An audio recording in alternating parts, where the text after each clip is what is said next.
Good morning, everyone. I want to thank you for coming. My name is Jim Coyle. I'm with the Gateway Regional Chamber of Commerce. So let me talk a little bit about what we're going to be doing this morning. The Chamber has an interest in learning from different political candidates what their views are on issues that concern the business community, on their views on what affects the economy. So we like when we have either a general election, this is actually the first time we've done this for the primary election, to bring the candidates in and have them discuss topics that the Chamber has picked. Now this morning we are going to discuss 5 different topic areas.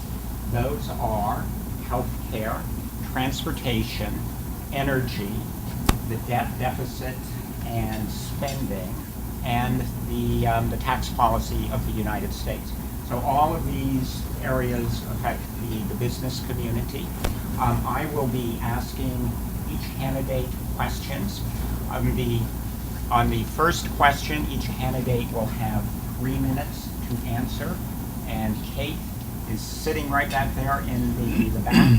At 30 seconds before time is up, she will hold up a yellow card, give you a warning that you have 30 seconds.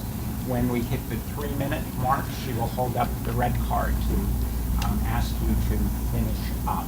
You don't have to stop in mid-sentence. We will give you a little bit, but not very much. Then we will ask a follow-up question. That follow-up question, the response time will be 2 minutes. Now, I don't really like this format. I don't like debates because I look at these topics and I think, 3 minutes? How are you going to answer something in 3 minutes? It does not give a whole lot of time. However, with 5 topics, and all 5 topics are very important, if I gave everybody the time that they needed, we'd be here for the next week.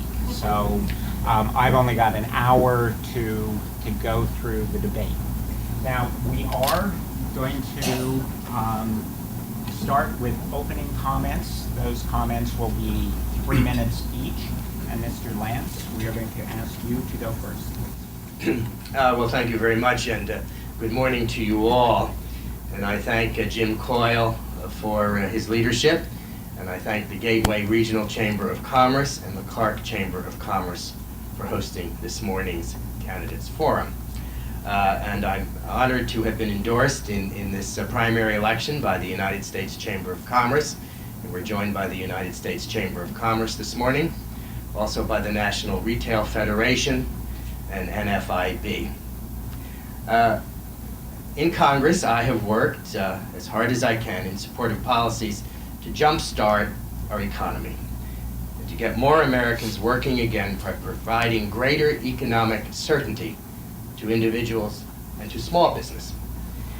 We know that small business is the economic engine that keeps our country moving. 7 in 10 jobs that will be created in America will be created by small business, not by large business. And I think it's very important to support all of the businesses across the nation, particularly small business. Small businesses are the heart of thriving local economies and critical to our national recovery efforts. And my background includes a small business background. My late father and my twin brother and I have practiced law together, and certainly a small law firm is very much a small business. Too many small businesses are struggling to expand under the weight of higher taxes, red tape, overregulation, federal spending, and rising energy prices. And as a member of the House Republican Caucus, we have been joined by some Democrats in the House to pass more than 40 bills to improve our economy and spark job creation. But nearly all of these bipartisan measures await action in the democratically controlled United States Senate. And if I have one wish moving forward to November, it is the election of a Republican-controlled United States Senate as we re-elect a Republican-controlled House of Representatives. In the House, I have voted to make 99% of President Bush's tax rates permanent, and I have fought to cut taxes on small business. I am New Jersey's only Republican member of the House Energy and Commerce Committee. It is the most important committee in the House. It's the oldest committee in the House. It was established in 1795. And as a member of that committee, I deal with the issues of the commerce of the United States. I'm proud of my record in support of the people of the 7th Congressional District, whom I serve with ethical integrity, fiscal responsibility, and certainly wholeheartedly and to the best of my ability. And I look forward to a discussion of the economic issues confronting the United States of America. Thank you. Mr. Larsen.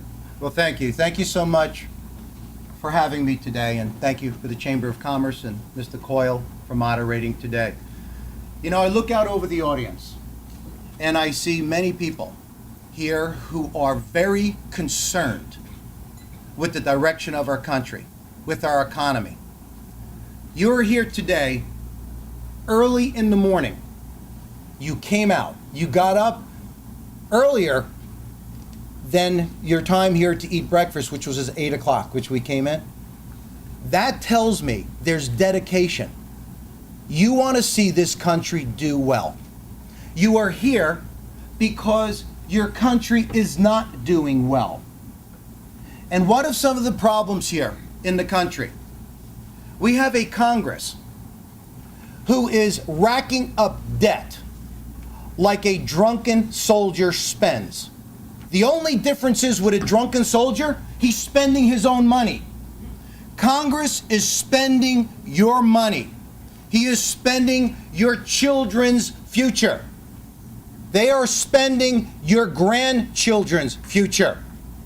It is immoral, ladies and gentlemen. The atmosphere in this country, for the first time ever in this history, business has become the enemy of the American people. Why? What has happened? What is going on in this country? We have people calling for the repeal, actually the destruction of Wall Street and businesses. I was at a debate the other night up in Parsippany. The Democrats were there, and we had debates, 2 or 3 Democrats. And they were calling for the destruction of Wall Street and businesses. Why has it gotten to this point in this country where people hate you and I? Do they not realize that people like you and I put our lives on the line? We put our fortunes on the line. Most people here started off like me. I've been in business for over 36 years. Just like me. I mortgaged my home so I could put investments towards a business. I took a huge risk to do so. And we have people who think that you and I, just because we own a business, are some sort of wealthy people right off the bat. They think that you stole from them. So now there's a feeling of equality. They want to make the atmosphere equal, not in a way where equality, where there's an atmosphere where you could work hard, if you have an American dream, with the equal opportunity. They now want to take from you and give to you, from you and give to someone else. How far has this country fallen? So I am here. Okay, I saw the red thing. So I am here because I want to make a difference. I want to make a difference for my children, and I want to make a difference for this country and my grandchildren. Thank you. So my first question will deal with health care, and obviously if we're talking about health care in this country, we are talking about the Affordable Care Act. Now both of these candidates agree, and I would concur that the Affordable Care Act was a very poor piece of legislation. So I'm going to ask that they don't discuss how poor that piece of legislation is. Congressman Lance has voted to repeal it. Candidate Larsen would defund it. But Congressman Lance, let's start with you. What would you replace it with? Thank you, and I think we Republicans in the Congress have a responsibility not only to say repeal, but repeal and replace. And I have been the co-sponsor of a piece of legislation that did not see the light of day when this was being discussed in 2009 and 2010. I was one of the co-sponsors of an alternative piece of legislation, and Nancy Pelosi did not permit that legislation to reach the floor of the House. And the legislation that I support would permit the purchase of policies across state lines, health savings accounts, letting small businesses pool together, letting young people stay on their parents' policies until they're 26, no denial of coverage based upon a pre-existing condition, and very important, tort reform, medical malpractice insurance reform. And the President's legislation contains not one iota of medical malpractice insurance reform. And that, in my opinion, is because the Democratic leadership in the Congress is beholden to certain special interest groups that do not want tort reform. Now, with the proposal, I favor insure all Americans immediately. It would not. That, however, was the promise of Obamacare. And Obamacare certainly does not insure all Americans. And that is because the expansion of Medicaid, the forced expansion of Medicaid, an imposition on the states, was quite appropriately declared unconstitutional by the Supreme Court. And the Supreme Court only declared the underlying statute constitutional based upon the taxation clause, not the commerce clause. And President Obama said it was not a tax increase, but for many it is a tax increase. And of course, the President also said that if you like your health care insurance policy, you can keep it, and if you like your doctor, you can keep it. And clearly, to millions of Americans, that is not the case. I hope, come January, when we continue to control the House, and I believe will control the United States Senate, that legislation such as the legislation I sponsor, have been the co-sponsor, I hope that type of legislation can pass both the House and the Senate, and then we will place it on the President's desk and he will have to negotiate with us. Right now it's 1 against 2. It's the House against the Senate and the President. It will be much better in January if it's 2 against 1, the House and the Senate, and I hope the President will negotiate with us. And beyond that, of course, I hope for the election of a Republican president in 2016. Thank you. Thank you. Mr. Larsen, Yes. same question. What would you do to replace the Affordable Care Act and improve health care in the United States? Just real quickly, I wanted to identify something that the Congressman Lance talked about. He said Nancy Pelosi passed some things years ago when they had control of the House. We had control of the House for years. What's going on? Why can't we pass things? I just wanted to get that out there. We Americans pride ourselves on choice. We have liberties and freedoms.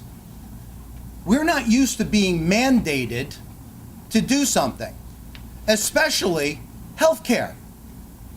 Who does Obama think he is, telling us that it's mandated that you purchase insurance that they choose for you? How dare he? You asked me what I would do. In the Republican Study Committee, there's a bill. It's called H.R. 3121. It's the American Health Care Reform Act.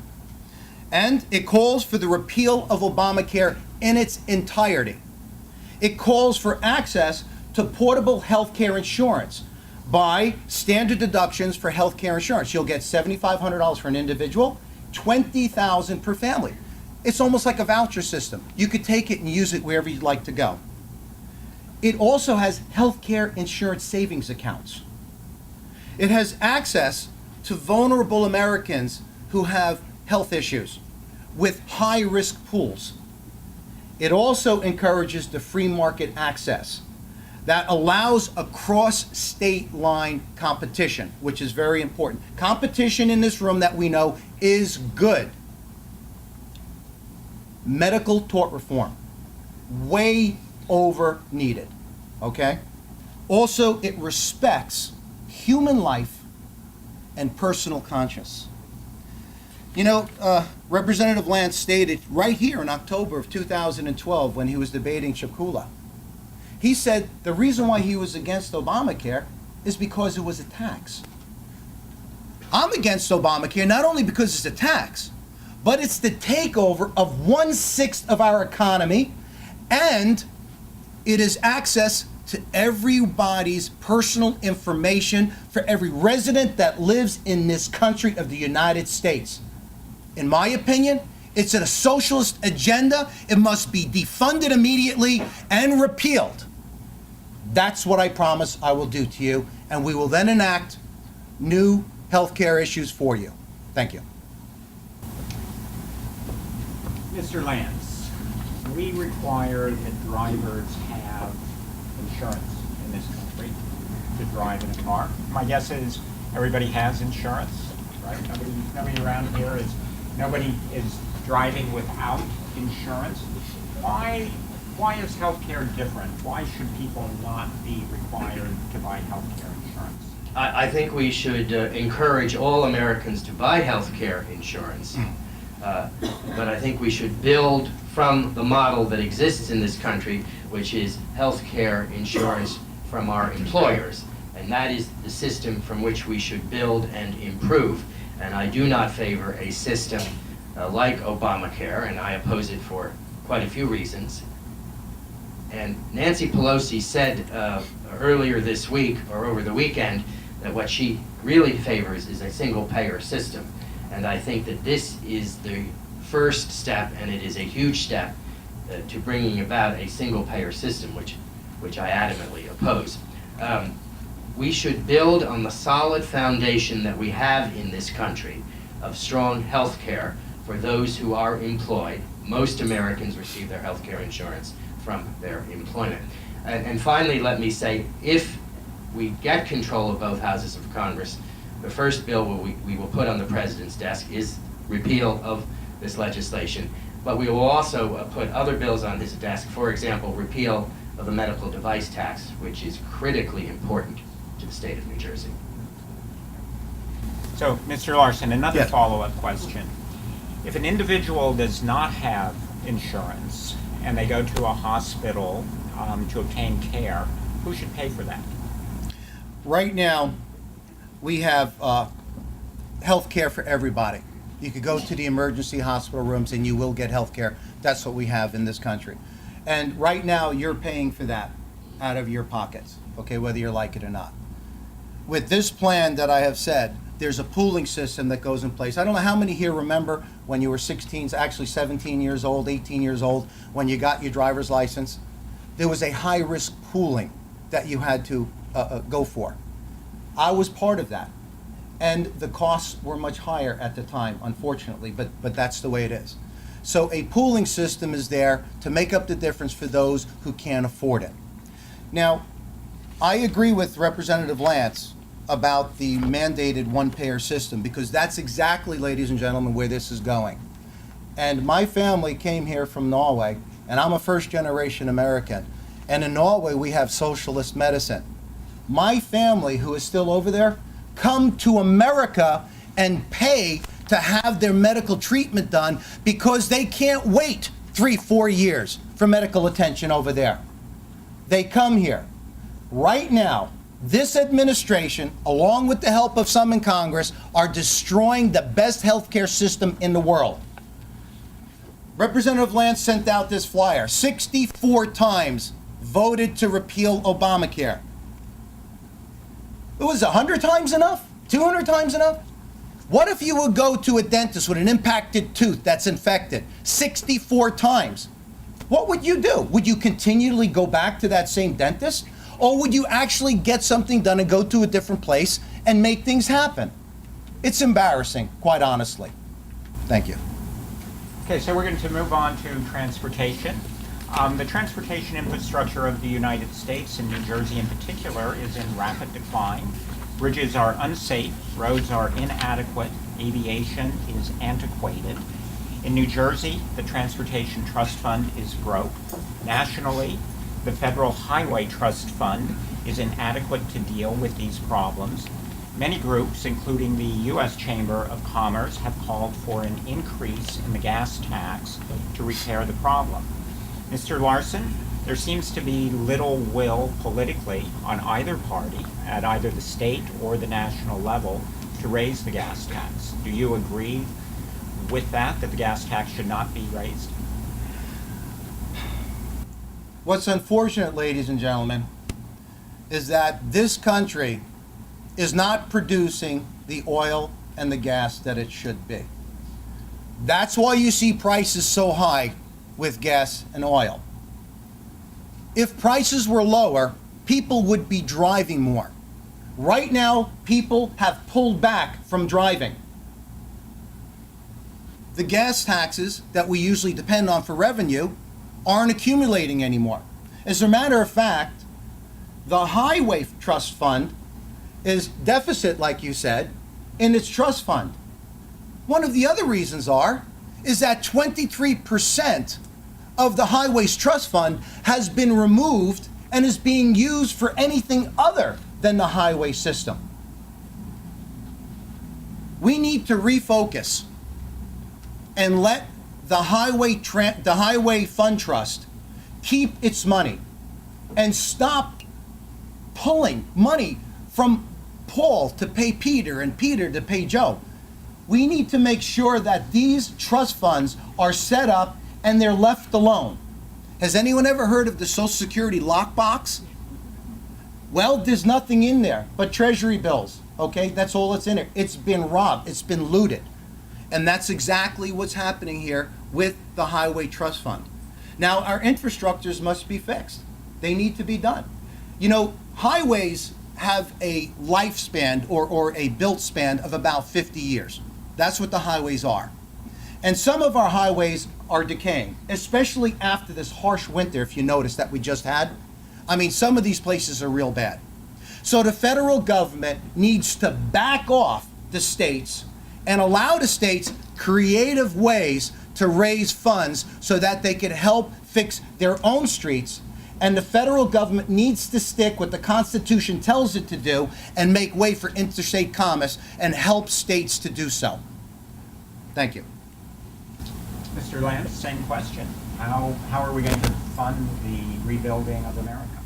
Thank you. A modern and efficient transportation system is critically important, and it's certainly critically important to the business community. An efficient national transportation network allows businesses to lower transportation costs, which in turn lowers production costs and enhances productivity and profits. In Congress, I have focused on strengthening America's national transportation network to make it more efficient, more competitive, and more prosperous. I recently voted to reauthorize the Water Resources Development Act. This is for inland waterways and seaports, and this is important not only to the nation, but to our global economy. And this is very important in New Jersey because our location is really our destiny in New Jersey as we look out to the world.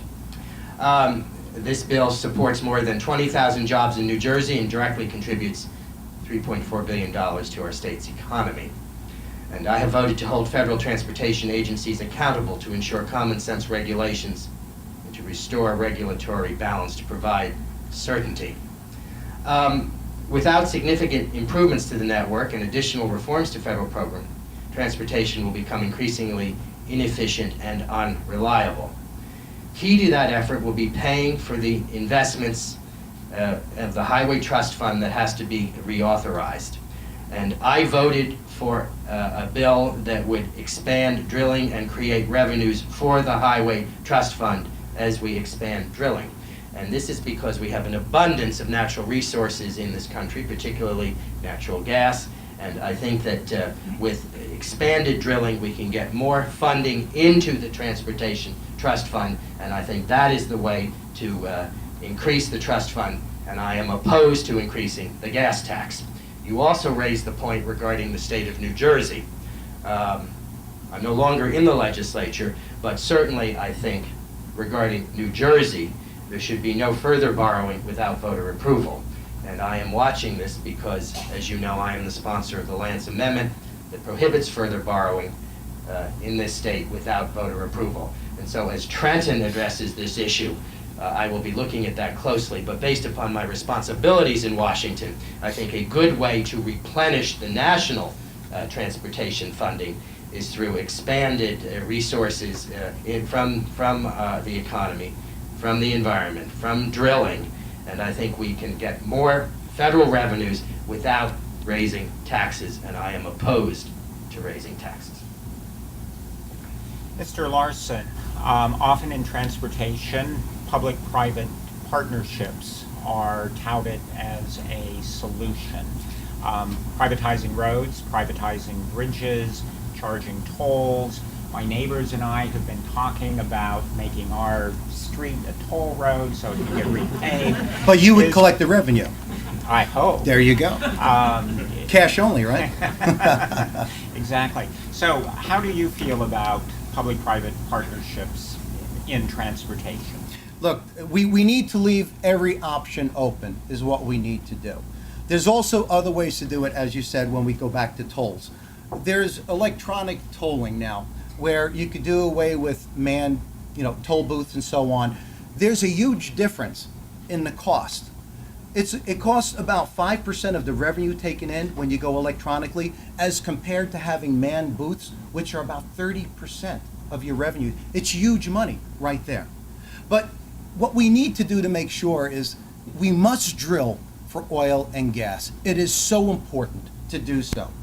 And if we do so, it'll drop the cost of gasoline and fuel here. People will drive more. That's where our revenue will start kicking in again. And we have to stop robbing from the different trust funds. That needs to stop.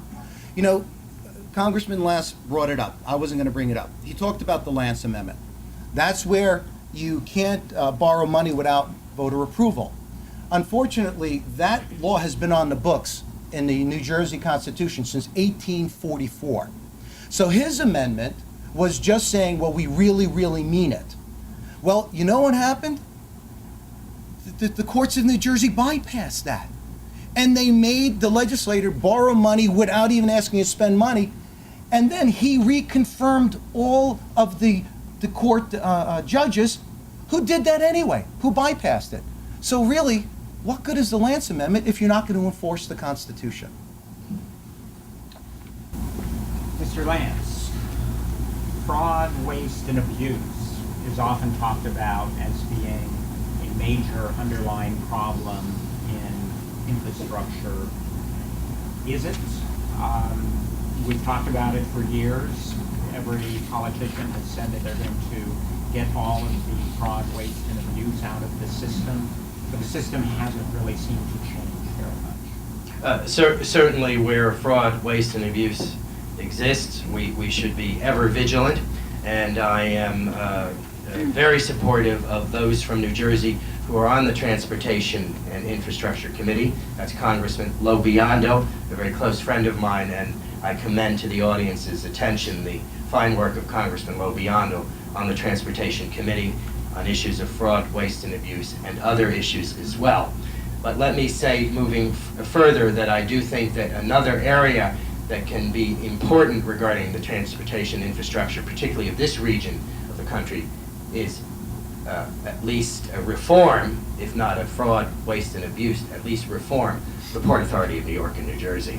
And one of the aspects that will come out of the recent activity, and I am very critical of what happened at the George Washington Bridge and those who were responsible for it, and I think Governor Christie took the right action immediately when he found out about it. One of the actions that should come out of all of this is a reform of the Port Authority of New York and New Jersey. And finally, let me say, one of the proudest accomplishments of my life, ladies and gentlemen, is the Lance Amendment. And now we can no longer borrow in New Jersey because of my amendment. And it took me a great deal of effort to get it through the New Jersey State Legislature, a democratically controlled state legislature. But of course, when it did get through the legislature, it passed in every one of the 500 and then I think 66 municipalities in the state of New Jersey. And I would ask Mr. Larsen, did he vote for the Lance Amendment, as the overwhelming majority of the people of New Jersey did on General Election Day in 2008?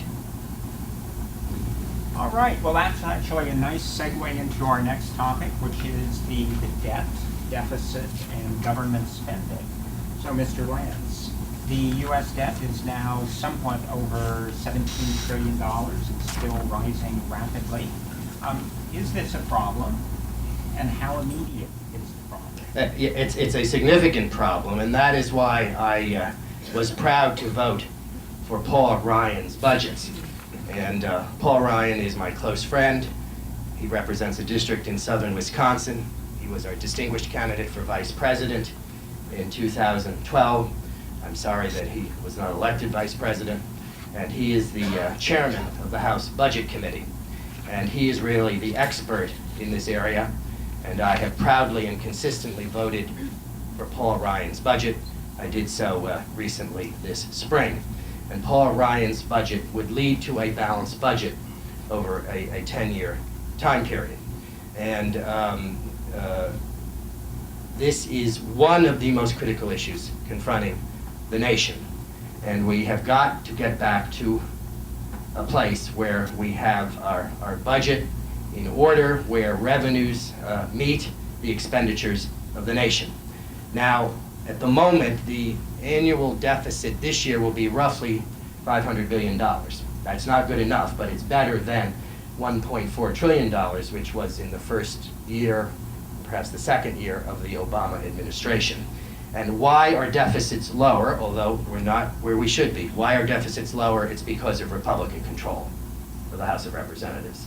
And if the Democrats still controlled the House, these deficits would be even higher than they are now.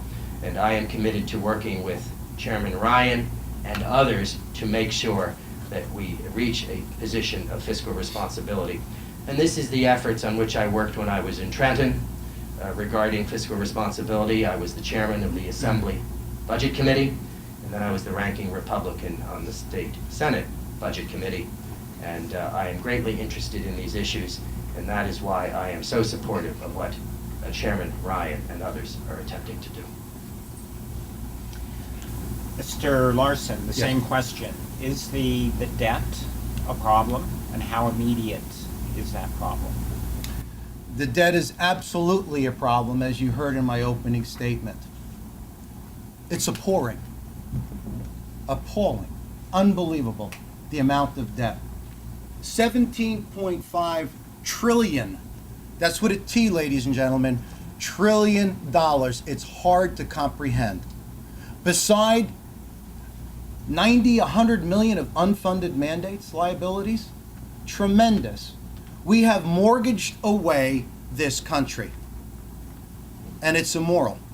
And we need to do something right now. We need a balanced budget. Unfortunately, Congress can't help but spend your money. As soon as they get it, and before they get it, they spend your money. So unfortunately, we may have to look at a balanced budget amendment to force these guys to stop sticking their hands into our pockets. Now, Representative Lance talked about Paul Ryan's bill, which is a great bill. Unfortunately, it doesn't do a balanced budget right away. We need that immediately. It also says that it'll allow $63 billion in spending upfront with a promise of spending cuts some years down the road. Ladies and gentlemen, do we remember what President Ronald Reagan said? That will never happen again when he got caught doing the same thing, allowing tax increases and some excise taxes, and with the promise of getting spending cuts in the future. We can't let that happen. Right now, America takes in about $250 billion per month. Our tax liability, or our debt liability, is at $18.5 billion per month. When the government came time to vote to increase the debt ceiling, Representative Lance voted for it every time except just once recently, so he could send out a flyer saying he voted against it. It is unfortunate that we are here today because of the concern of what is going on with our representatives in Congress. We put people there because we trust them to handle the economy, to handle our future. And unfortunately, they're spending it away. So we need to reduce the size of the federal government right away. We have to identify the fraud in different agencies and identify fraud with people who are receiving payments. We have to rein in the welfare spending. Do you know that welfare spending is approximately $1.1 trillion a year as compared to the entitlement spending, which is about 1.3 trillion. But that's entitlements, ladies and gentlemen. An entitlement says you're entitled to your money, Social Security and Medicare. Welfare, you're not entitled to it, and we need to revisit it right away. Thank you. Mr. Lance, Mr. Larsen mentioned the debt ceiling and your vote on it. Talk a little bit about the debt ceiling and why you voted for it. Thank you. I have voted against it several times. I voted against it twice in 2009 and again in 2010, and I voted against it recently this winter. I have only supported it when it was tied to reforms. I supported it in 2011 when there was an historic dollar-for-dollar spending cut attached. And the Budget Control Act cut almost $1 trillion out of the federal budget over time and put the sequester in place. And I supported it again when there was a 5-month extension, but there was also a reform that Congress would not get paid unless we had passed legislation reducing spending to below 2009 levels. In other words, I've only supported it when it was tied to fundamental reform, and that has only been the case because there's been Republican control of the House of Representatives. President Reagan said of raising the debt ceiling that it's important to do so. Brinksmanship threatens the holders of government bonds and those who rely on Social Security and veterans' benefits. Interest rates would skyrocket, instability would occur in financial markets, and the federal deficit would soar. The United States has a special responsibility to itself and the world to meet its obligations, to meet all of its obligations. This is a direct quote of President Reagan in 1987 regarding raising the debt ceiling. I do want to get to a place, however, as quickly as possible where we do not have to raise the debt ceiling again, because I want a balanced budget. And that's not clear from what Mr. Larsen has said whether he would have supported Paul Ryan's budget or not. Let me state emphatically, I did support Paul Ryan's budget. I think he is the person ablest on this issue in the Congress of the United States. He has endorsed me in my reelection, and I would ask Mr. Larsen, would he have supported Paul Ryan's budget? Would you like to answer that question before I do my We're follow-up? asking questions now? Can I ask them? No, because I'll start asking Okay, questions. then we'll go back. We'll open up a can of worms We'll right go there. back to my Thank you. question. Go right Let's ahead. go back to the debt. Because him and I could just talk if you want. Yeah. I know you could do without me. Yeah. No, we can't. So let's go back to the debt ceiling. Yes. Your opinion is that the debt ceiling should not be increased. It Yes. should not have been for quite some time, Mm-hmm. if ever. However, there are a lot of implications that are talked about that basically the economy would be very badly hurt if the debt ceiling was not raised.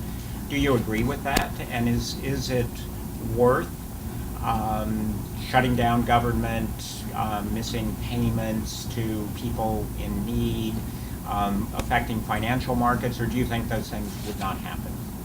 No. Ladies and gentlemen, we do not have a money problem in this country. We have a wisdom problem in the House of Representatives and the Senate. That's what we have. There's plenty of money coming in to the purse, okay? What we have is we're spending, how do I say this?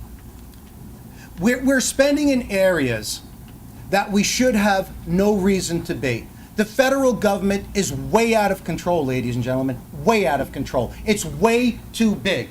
It must be reduced dramatically. And by the way, we're probably going to get to it later, but we need a flatter, fairer tax system, and we have to reduce the IRS tremendously from what it does. But one thing I wanted to identify that Representative Lance said, He says with the promise of $1 trillion spending cutting in the future. It does not happen, ladies and gentlemen. You have to have the cut now, right now. Otherwise, what's going to make other Congresses, because they're not always going to be there, what's going to make other Congress members stick to what the other Congress decided to do? Look at the history. It does not happen. So, are you saying it's better for a bird in a hand than two in a bush, and you'd rather go with two in a bush? No. I'm going to stick with a bird in the hand, and I'm going to get the cuts immediately done.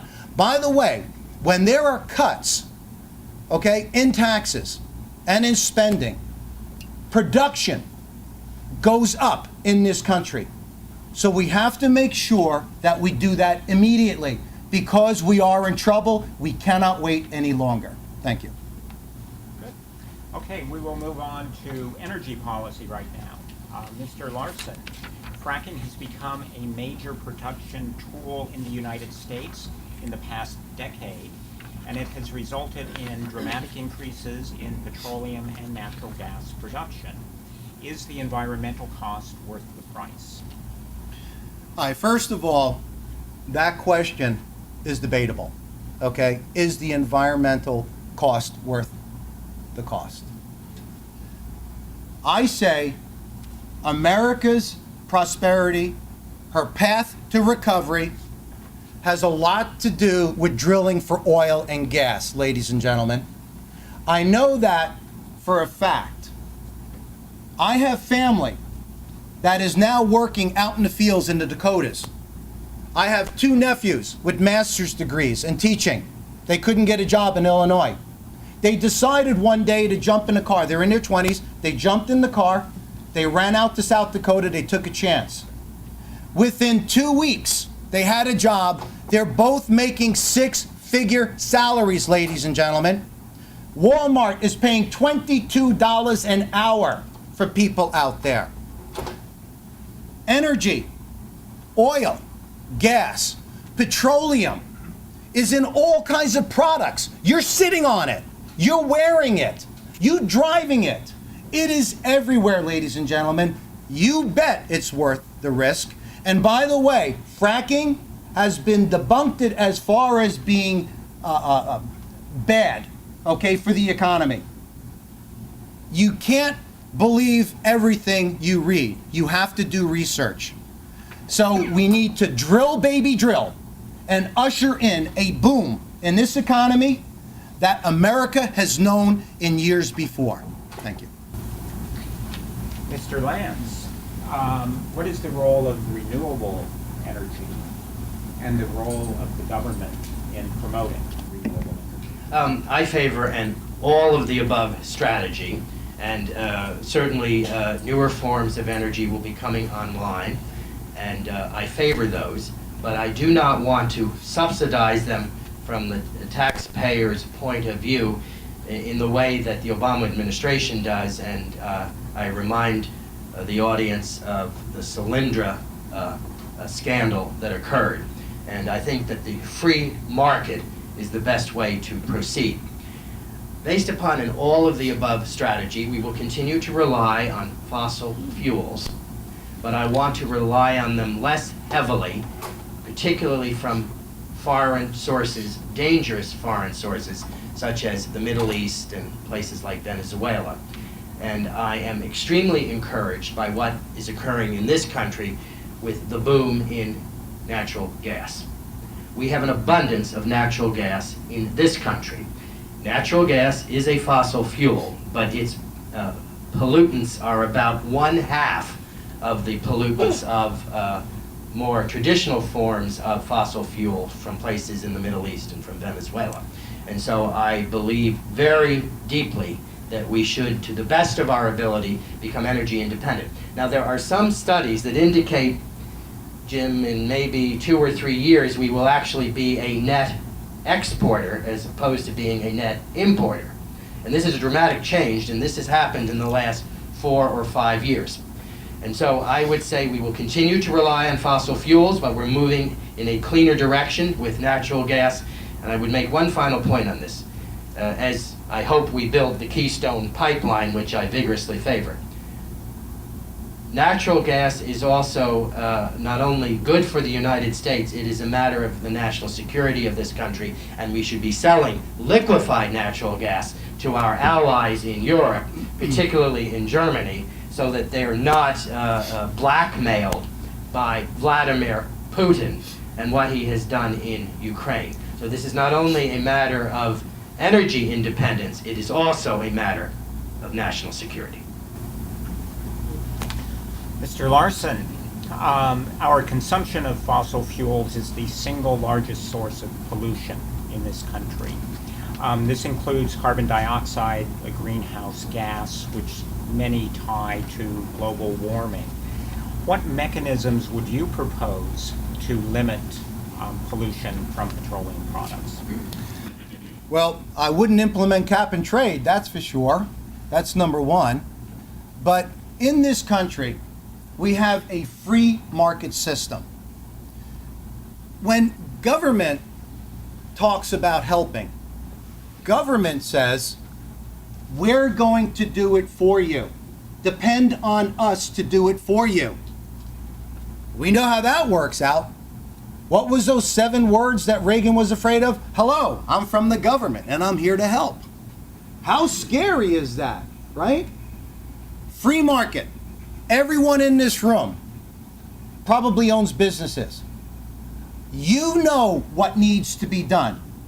You don't need to be told by the government how, when, and where to do it. If there's a need, which there will be, the free market system will fill that void and that need. You know what? At a much lower cost and more efficiency than our government can do it. I am a free market guy. I am not a government guy. I want to free you, give you an atmosphere to produce. I want to make sure that you have a creative atmosphere to make things happen. Thank God for Edison, right? Thank God for Mr. Ford mass producing. Thank God for many different people throughout our country. The government didn't tell them to do that. They knew it needed to be done. And yes, we need renewable resources. And you know what? It could be someone in this room, or one of your kids, or one of your grandkids, who's going to come up with this awesome idea of how to make renewable resources and affordable. Thank you. Mr. Lance, you once supported cap and trade as a mechanism to help control pollution. This is usually thought of by environmental economists as a pretty good solution. Maybe not as good as a tax, but certainly better than a regulatory mandate. What are your thoughts now? I have voted as a member of the Energy and Commerce Committee not to move forward in that area. I think that we should move forward in the ways I have suggested, most important of all, extracting natural gas from the United States to become more energy independent. And there really has been a revolution in the last several years because of natural gas, and I would concentrate in that area. Having said that, I think that it's important to note that it is essential that we build the Keystone Pipeline. It would create high-paying American jobs to build the pipeline, and then once the pipeline has been completed, there would be some jobs that would remain for the pipeline. It is safer environmentally than transporting this material either on rail or truck. And also there is the national security component that Canada will look to China unless we build that pipeline. And the president has chosen not to make a decision, and by not making a decision, he has made a decision, and that decision has been no, and I hope that he reconsiders that. And if we control both the House and the Senate, we certainly will put a bill on his desk related to building the Keystone Pipeline. Okay, we're going to move on to our final topic, which is tax policy. Mr. Lance, the personal income tax system in this country is a mess. We rely heavily upon a very small number of people to pay most of the income tax. It discourages good behavior like saving and encourages bad behavior like spending.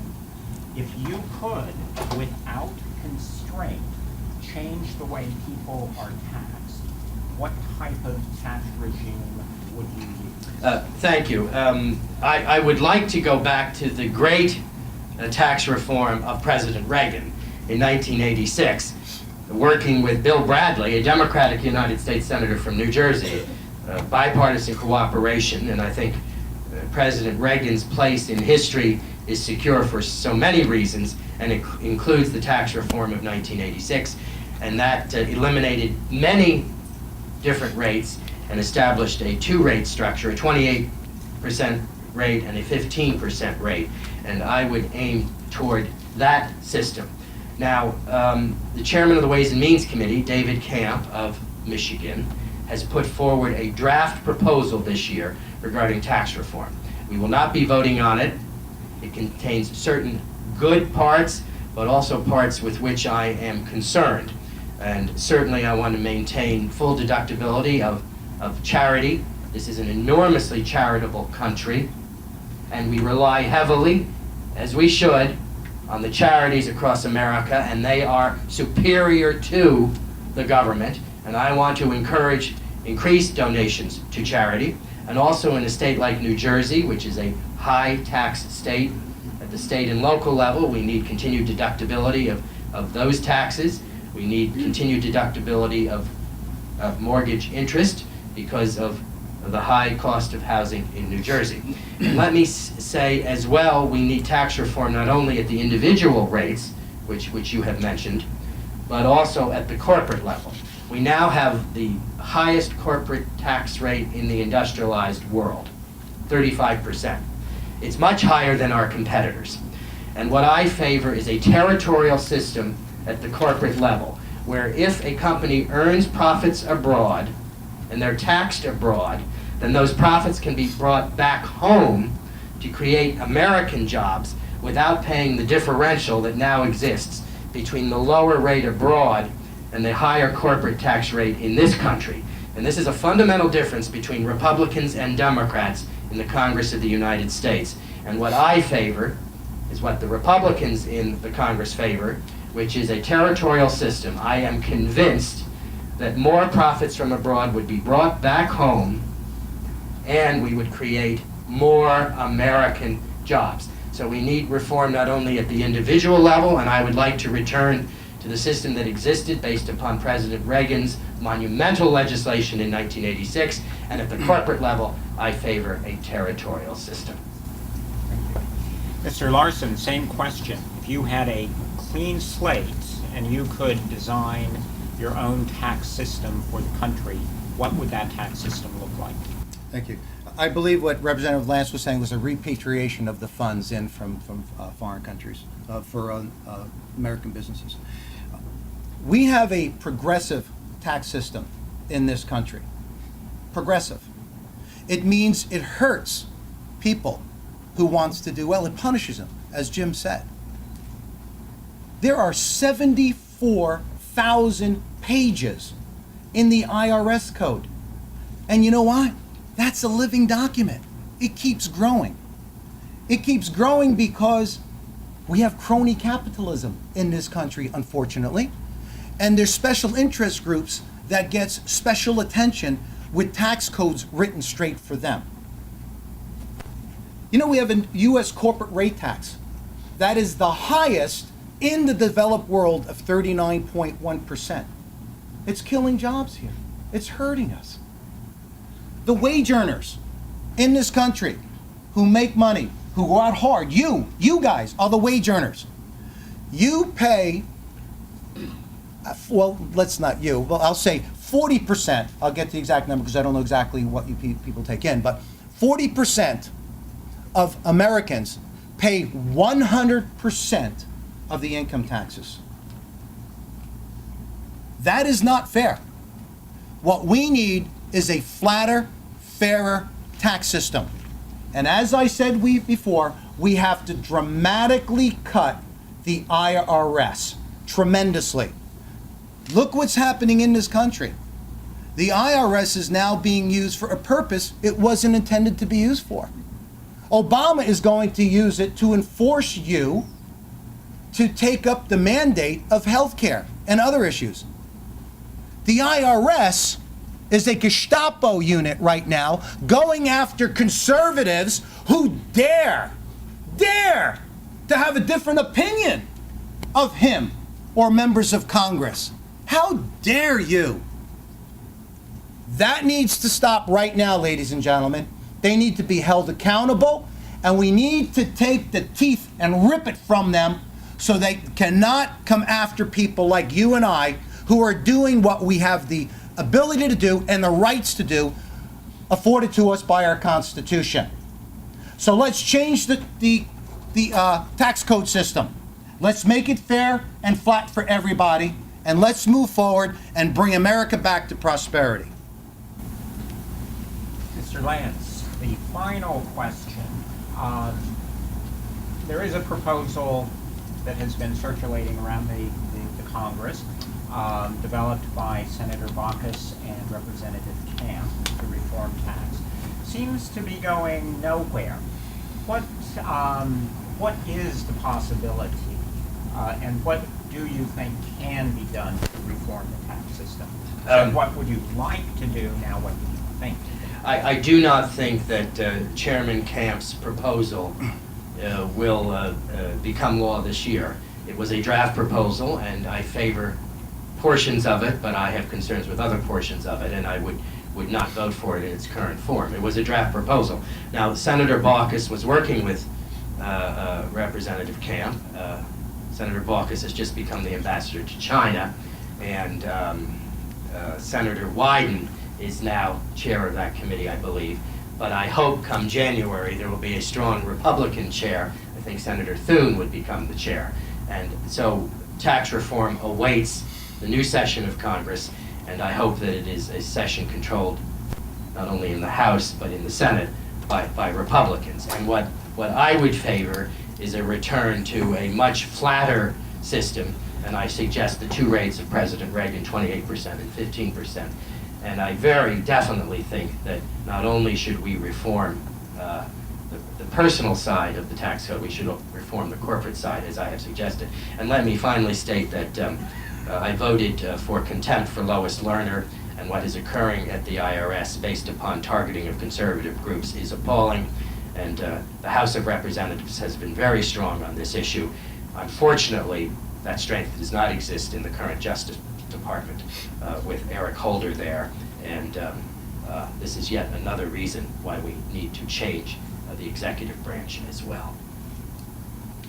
Mr. Larsen, the same question told us what you could do, or what you would like to do if you could do it, but what do you think you could actually accomplish if you are elected to the Congress? What type of reforms do you think are possible? The people today in this country are at a point. Years ago, they were fed up to here. A couple years later, they were fed up to here. Now, they're fed up to here. I speak to thousands of people. They have had it. They are done. They are finished. They don't believe this rhetoric anymore that's coming out of Congress. They don't want it anymore. They want people who will stand up for them, leaders who will go there and form a coalition of people of like-mindedness. And even though the Speaker of the House might not agree and doesn't want to move on, well, we should make that happen. You see, I'm not going there to get along. I'm going there to make a difference. I'm going there for you, ladies and gentlemen.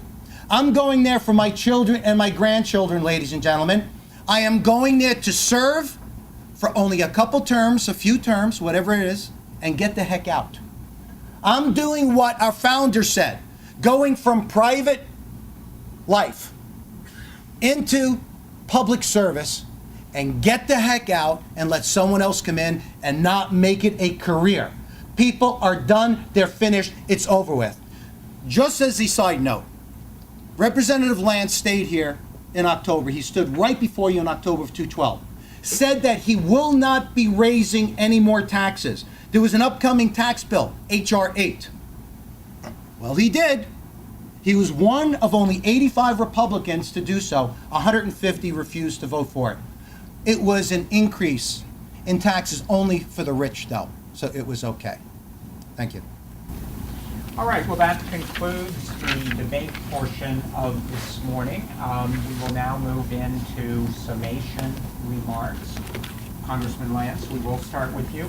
And I would like, I know both of you have thought about what you're going to say to sum up, but I would like you to also think a little bit about the role of government in our lives. That was a special request from one of our members. And perhaps you can wax a bit philosophical in your summation. Thank you very much. My thanks to the two chambers who have been involved. My thanks to Mr. Larsen for participating in this discussion. On the role of government, I think that the government closest to the people is where problems should be solved to the greatest extent. And so that would be at the local level, the county level, and the state level. At the federal level, I think we have important constitutional responsibilities, particularly regarding the defense of the United States. And in this week, when we honor on Memorial Day those who have lost their lives so that we might live in freedom, I think it's important to recognize that the responsibility of the federal government is for the defense of the United States. And certainly I will continue to vote in that regard. I have been honored to be endorsed by the newspapers that have endorsed in this race. The Bernardsville News, the Echo's Sentinel, the Mount Olive Chronicle, the Hunterdon Review, the Observer Tribune, the Roxbury Register. And among what has been written in the editorials is the statement that I have been a strong public servant and fiscal conservative dating back to my time in the state Senate. Let me say that I believe that the great issue confronting the nation is the economy of this country, and those are issues on which I work on the Energy and Commerce Committee, the commerce of the United States. And moreover, moving forward, the great issue confronting the nation for our children, and for some in the room who may have grandchildren, is the fact that we're in competition now with rising powers in the world, with China and with India and with other places on Earth. And we are going to win that competition in the 21st century based upon our values of freedom of speech and freedom of press and freedom of religion and freedom of association. And our society is superior to closed societies like the Chinese. And let me say that should I be successful in the primary next week, I hope that Mr. Larsen might consider supporting me. I would always support the entire Republican ticket, and will support the entire Republican ticket this year, whether or not I am on that ticket. I am a strong conservative who has consistently voted in Republican primaries and in general elections. And I want to close by saying something nice about Mr. Larsen. I think he and Mrs. Larsen should be very proud of the 3 daughters whom they have raised to young adulthood. And as I understand it, one of their daughters and her husband have presented the Larsens with their first grandchild. And it is for the Larsen grandchild, it is for the other children who are coming up in this country, it is for our son, it is for the future of America that I ask for your support moving forward. Thank you very much, ladies and gentlemen. Mr. Larsen. Yes. Thank you, Representative Lance, for those kind words. I do appreciate it. Thank you so much. And thank you for allowing me to come here and speak with you on different issues. I want to also thank my wife, Donna, of 34 years in the back. Married to the same woman for 34 years. That's something, huh? I'm only kidding. And yes, we do have 3 beautiful daughters, and we just had a new grandson. His name is Carter Thomas, which unfortunately I wasn't there for his birth. I was campaigning, which it took me 4 days to make it up to my wife and my daughter. Anyway, The government's role is what the Constitution says and only what the Constitution says. The government's role has expanded and blown out disproportionately. We see the government is the largest employer in this country of millions and millions of people, with departments we can't even name or mention, with regulations and rules that you would spend more than lifetimes just trying to read and understand. It wasn't supposed to be that way, ladies and gentlemen. And by the way, the Constitution was written to limit the powers of the government, not you. For some reason, it's been twisted on its ear. And we've been told now, wrongly, that it's to hold you down. We need to let our representatives understand. Governed by we the people and for the people. And government should be scared stiff of you, not the other way around. So let's readjust that right now. Also, I wanted to just give a little background again about who I am. I am one of you. I am a businessman for over 36 years. I'm not a career politician. I'm a businessman. Even though the other side is saying that I'm now a professional politician, which is funny because I never got a dime for doing this. I don't know how professional. But I am here again because I want to stand in the gap for you. I represent you. When you see me, this is you. I will be you in Congress because I understand your needs. I understand the regulations, the bureaucracy. I understand the problems of small business. I own small businesses still. I just purchased a whole bunch of small businesses in other states in December.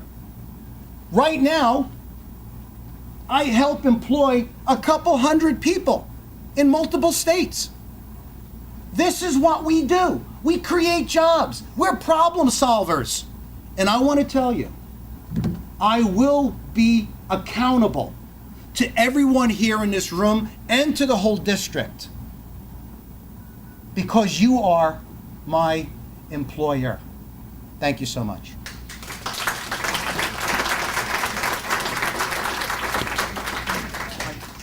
Mr. Lance, Mr. Larsen, Thank thank you you. very much for coming this morning, and thanks to all of you.